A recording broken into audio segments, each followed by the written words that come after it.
All right. Welcome to the Chokehold Chat. I don't know what this YouTube channel is going to be. I just kind of felt like talking about MMA. As you can see right now, I'm at work. Just an everyman. If you don't like my opinion or whatever, say it in the comments. No big deal.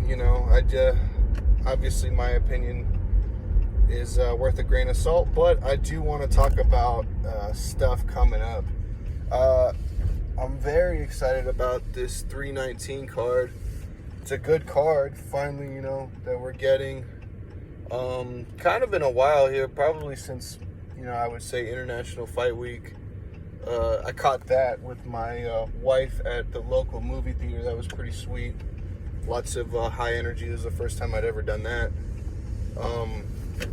Anyways, 319. So, the first fight, I think, is Tim Elliott and Kaya Sakura. I've always rated Tim Elliott pretty high. I've been a fan for a long time. Watched him on that Ultimate Fighter with DJ. And, he's a good fighter. He's funky. He's a savvy veteran. Personally, I think he's probably going to get the win on this one. But that's just because I haven't watched a lot of Kaya Sakura.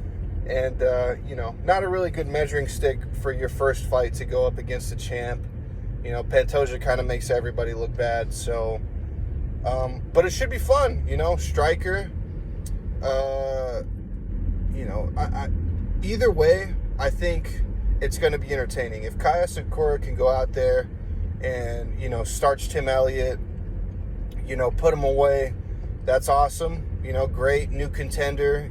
Maybe he can climb up back the ladder with maybe 1 or 2 wins. The flyweight division is so sparse. He could definitely be in that conversation again pretty quickly. But the same for Tim Elliott. I mean, he's been around for forever.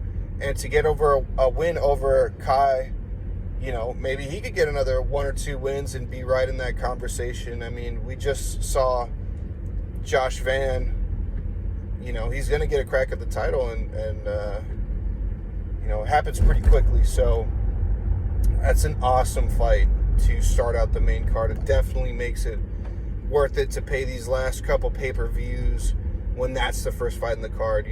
For me personally, it's a can't miss. And then the next fight, I think, is... God, I can't remember the next fight. Man, I feel bad. Let me check it out real quick. Go ahead and look it up. Actually, you know what? I don't remember. It's fine.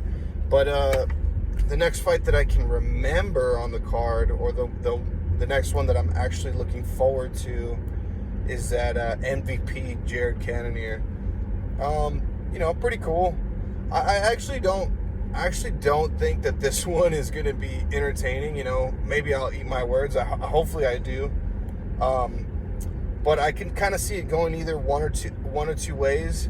Either Cannonier kind of pushes him against the fence and wrestles him up for like a 3-round decision, or MVP uses that real funky style to kind of strike at a distance and then cruise to a decision, because I know MVP has those crazy highlight reel knockouts and stuff, but I don't really see him doing that to Cannonier. Sticks in my head that Cannonier got that super combo that Whitaker likes to throw. He got head kicked and broke his forearm and stuff in that fight with Whitaker way back when. But, he gets wobbled. I mean, even by Imavov got wobbled, but he wasn't really out of there. So I don't really see him getting knocked out. But, maybe he will. The fight, I just don't think... it kind of is what it is, because I don't really think that MVP is going to be a title challenger, and I don't think that Cannonier is going to be a challenger again anymore either, so it's kind of just, it's kind of a whatever fight, Still kind of excited to see where MVP ceiling is. He beat Shara Bullet, but like, it's always tough with those Bellator guys to see actually where they're going to stack up, Speaking of Bellator, right, we got another Bellator fight on this card, Bellator fighter on this card, which is going to be cool. Well, you know what? I guess Michael Page and Cannonier was the second fight, so sweet. After that, we got Jeff Neal versus Carlos Praches. That's going to be awesome. Jeff Neal, striker. Carlos Praches, striker. The nightmare. We'll see if he gets bounced back after the Ian Gary loss. Should be pretty sick, man. I'm excited about it. This one too, welterweight's kind of it's really exciting right now. And Jeff Neal hasn't got a crack at the title. I think he's a little older. Praches obviously hasn't gotten a crack at the title, but just a fun fight. This one is going to be very fun, especially if I think, if my prediction on the Cannonier MVP fight is going to happen and we're kind of just going to watch, some point fighting essentially, or, fighting to get to a decision. This fight, these guys are actually going to throw with each other, so should be pretty sick. I don't really know who's going to win, or I can't really make a prediction on it. I just know that it's going to be fun. Yeah, that's all I got to say about that one. And then Lerone Murphy, the Miracle. I don't really know what to do with him either. He's not really a finisher in the UFC yet. Good skills, good striking. So we'll kind of see what's going on with him. But he's climbing up these rankings, man. It's I would love to see one of these guys get a shot against Volk. Volk, a lot of rematches. I don't want to see him rematch Yair again. I don't want to see, it's just like Yair, Ortega, Max Holloway. Let's get a Lerone Murphy in there. Even if Aaron Pico could get this win, let's get a Pico in there. Let's get a Movzar in there. One of these guys needs to fight Arnold Allen. Like, let's just John Silva and Diego Lopez, that's great. I hope Diego Lopez, I like both of those fighters, but if Diego Lopez beats John Silva, there you go, another rematch. It's like, yeah, so, but anyways, about this fight, Aaron Pico, right? Touted wrestler, Bellator fighter, good hands, good wrestling, obviously. So I'm just super excited about this one. Very, very, very excited. It should be a good fight. I really don't know how it's going to play out, though, man. It's like, Pico basically been a prospect for forever. And, I've been watching the embeddeds and the countdown and stuff. He looks in crazy good shape, man. And, he's saying all the right things. And, but Lerone Murphy is your first test. Tough. But really, I like both guys. I'm just going to sit back and watch the fight and just enjoy it, man. It's going to be, this card is so great. I mean, the co-main event is so great. And then leading into the main event, right? Khamzat Chimaev finally getting his crack at a UFC title. When he fought Gilbert Burns, who was, I think, ranked number 2 at the time, and getting a win over him, I thought, he was going to get a title shot after that. I was real big on Khamzat, and then to take a detour and try to fight Nate Diaz, miss the weight, and just like all of this BS happening to him. Horrible circumstances.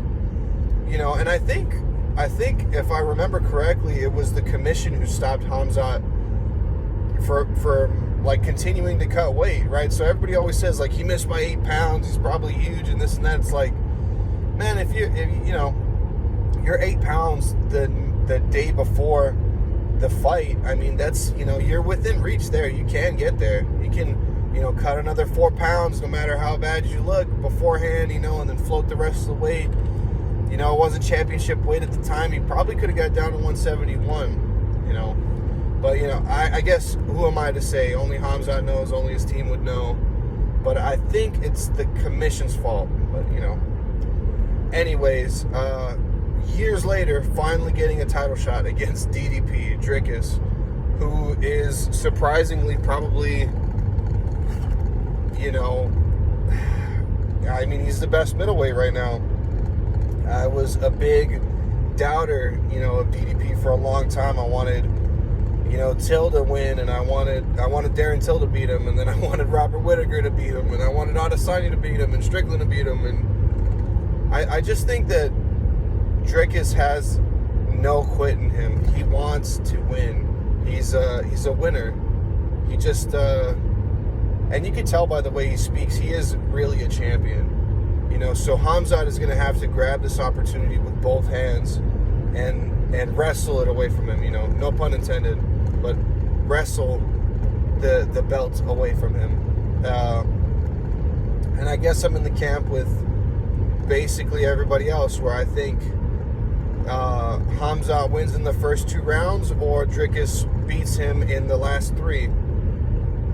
Although I could see a scenario where, you know, Khamzat controls him for the first 2 rounds, and then Dricus comes back in the 3rd round, and he's kind of rolling downhill, and it looks like the tide has shifted, and he wins the 3rd round, and then maybe Khamzat, you know, gets a second win after taking the 3rd off, and maybe ekes out the 4th round, and then, you know, the 5th round goes to Dricus, and Khamzat could win a split, you know, or, you know, controversially, DDP wins a split. Maybe the judges see the 4th round his way, or some variation of that.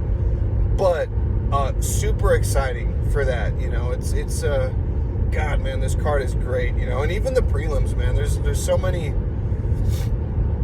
cards on the prelims that look good and stuff. And anyways, that's my little short YouTube video. I guess the channel is going to be called The Chokehold Chat. I was talking to my wife about it. And you guys can expect to see her in later videos, or at least hear her. I don't know if we want to put our stuff out there yet or whatever, but she, you know, she watches the fights with me. She's a ride or die, and puts up with me talking about all this stuff. But we got sick, so she said she sounded nasally, you know, she didn't want to talk about this stuff. So basically, at work right now, driving back to the office, and just wanted to get out whatever I had on my mind, you know, and we'll just kind of see what this YouTube channel turns out to be. But if you watched, thanks for watching, or listen, you know, thanks for listening. And yeah, let me know. Like, subscribe, comment, do all that good stuff. And I think we're going to review the cards afterwards. Talk about them before, review them afterwards. That might be kind of what it is. So that's it. Bye.